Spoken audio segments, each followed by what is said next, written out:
Hey guys, in this video, I'm going to be sharing with you a few emails I've got from supposed park rangers and search and rescue personnel that detail strange, supernatural, and horrifying things. Please be sure to leave a comment down below letting me know how you prefer this style over being on camera. Without further ado, let's begin. Our first story comes from Terrace.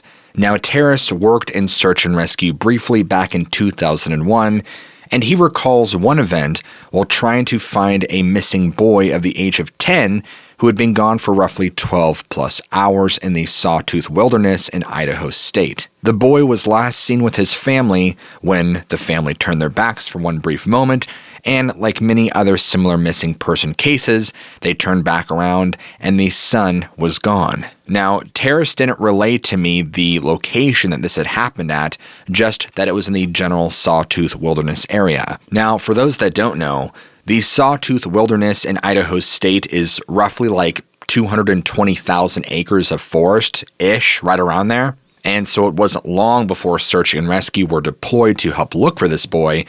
And for the first couple days, Terrace relayed to me that they could not find him and they were starting to lose morale. Terrace told me that on around day 4 or 5, they found what they called was evidence of him going into a small cave system. Now, he didn't give me too much information on what this cave looked like, how large it was, or how deep it was in the earth, but that the team did explore all possibilities of this young boy being inside the cave, possibly hiding for shelter. They found no trace of him, but what they did find was a torn piece of his shirt that was in the cave, and they also found what Terrace described as a makeshift altar with what appeared to be animal skulls and blood. He said that the dried blood on the altar and the torn piece of shirt made him think of satanic rituals, but it creeped him out. The days continued without any evidence or signs of this young boy, and the family was beginning to really feel the pain of possibly never finding their son again. And then miraculously, on around day 8, they found the boy about 8 miles away from his original location of disappearance, or so Terrence describes. Now, what he described was that when they found the boy, he was huddled, fully clothed, but shaking underneath a tree.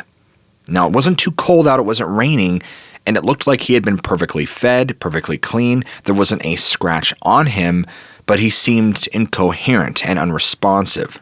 Once he was rescued and reunited with his family, they described him as almost being in this sort of catatonic state mentally. It was up to an entire week after he was rescued that he finally started to talk. Now, here's where it gets even crazier.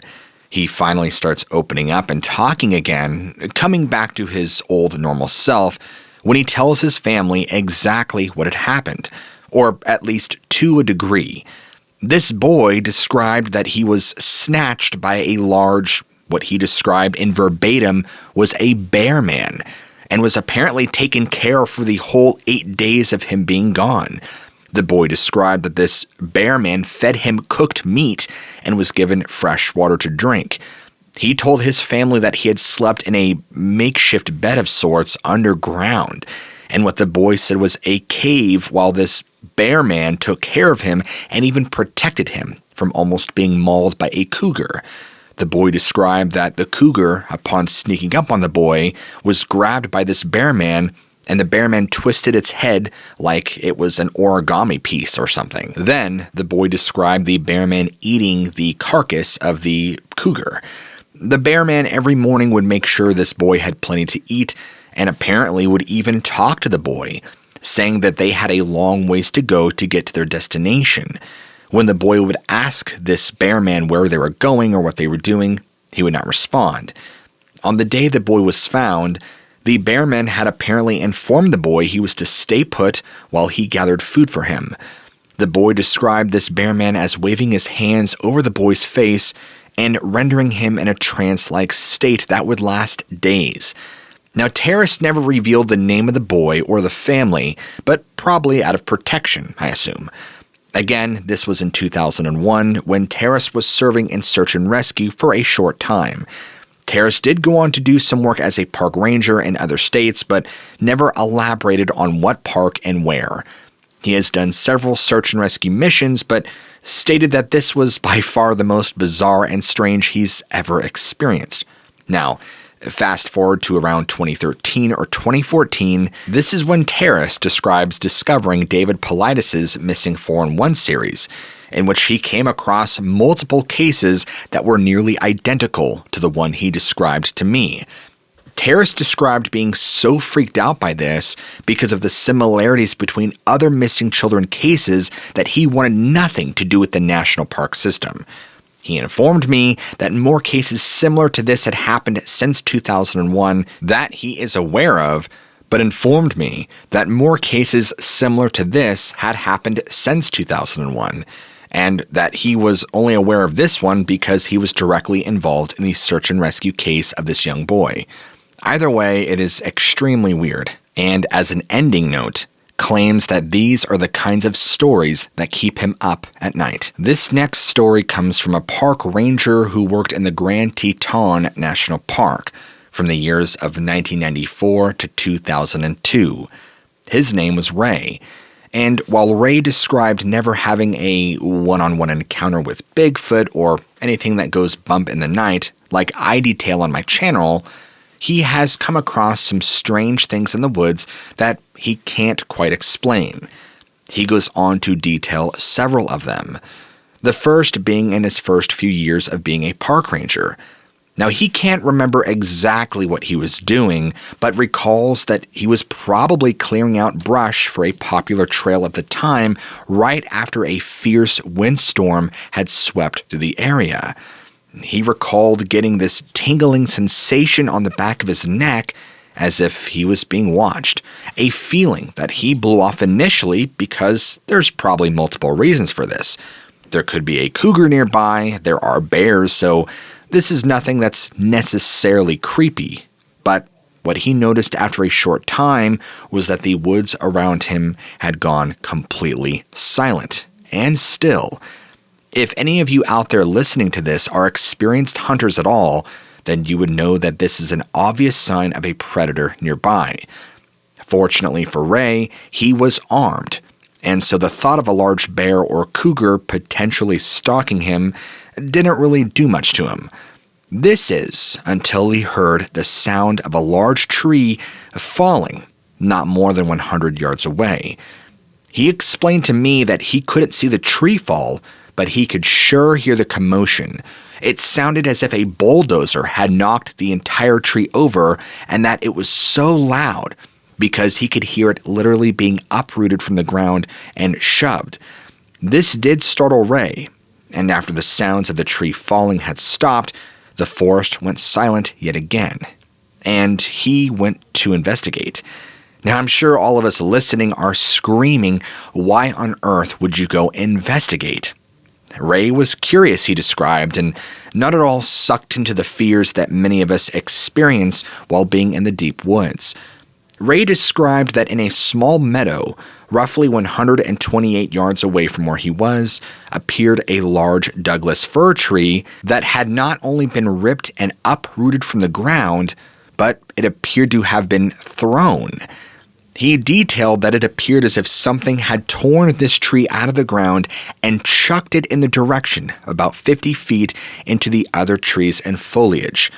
There was a massive gaping hole where the tree had just been, and everything was torn out by sheer force. And roughly 50 feet away from him was this Douglas fir tree lying there. Ray estimated that the diameter of the fir tree was roughly 2 to 3 feet, so pretty decent sized and at least 70 feet tall, give or take. Feeling incredibly unnerved by this unknown phenomenon, he did not stick around long enough to thoroughly investigate, but could immediately tell that this tree had not simply been felled, nor had the wind blown to the area and knocked it loose. Something tore it up from the ground and threw it. Ray also describes this horrible odor that was lingering in the area that he described was a combination of sulfur, rotting animal, and garbage. However, when looking around, he found no such trace of the odor, and after a few short moments of observing the strange scene, he quickly moved back to where he was performing his ranger duties. The feeling of being watched never ceased, and the woods stayed quiet the entire time. Ray recalls being there for, another 2 or 3 hours until heading back, and did not go back to that part of the park again for quite a while. He also did not have a camera on him at the time, so taking a picture of the scene was not an option. This experience alone made Ray scratch his head, because he has no idea how this tree was just randomly uprooted and thrown. The only thing he could possibly think of was that there would have been a large machine doing this, judging by the sheer damage he saw.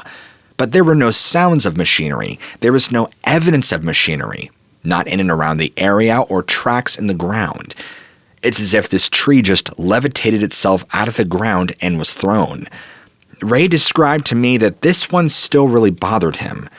Now, another story that Ray shared with me occurred in the summertime of around 99, where Ray discovered a dead mountain lion hung up in a tree about 15 feet up.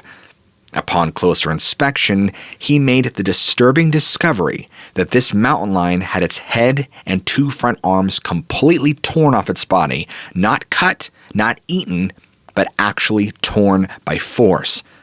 Now, about 20 to 30 feet away on an old dead stump was the mountain lion's head, perfectly intact, as if whatever took the head off the body just gently set it down here. There was also no blood anywhere. This scene alone scared Ray, and he did not stick around to further investigate. He did not find the forearms of this cat, but described the scene as very grisly, and that something had stuck the mountain lion up in this nook of a tree as if it was storing it there for later. He described how disturbing it was seeing a head of a mountain lion sitting there on the stump as if set there for decorative purposes. He said there was no blood anywhere, and when he inspected the body, he could tell the flesh was clearly torn and not cut or eaten on. This would imply that something with tremendous power tore the head off the mountain lion and rested it on a stump intentionally, or maybe to come back for it. Trying to reason with himself, Ray thought about the possibility of it being a large bear, which didn't make sense, but it could be a possibility. The last he knew, bears would eat their prey and not store them up in a tree. But he wasn't 100% sure about that and believes that it's possible it could be a bear.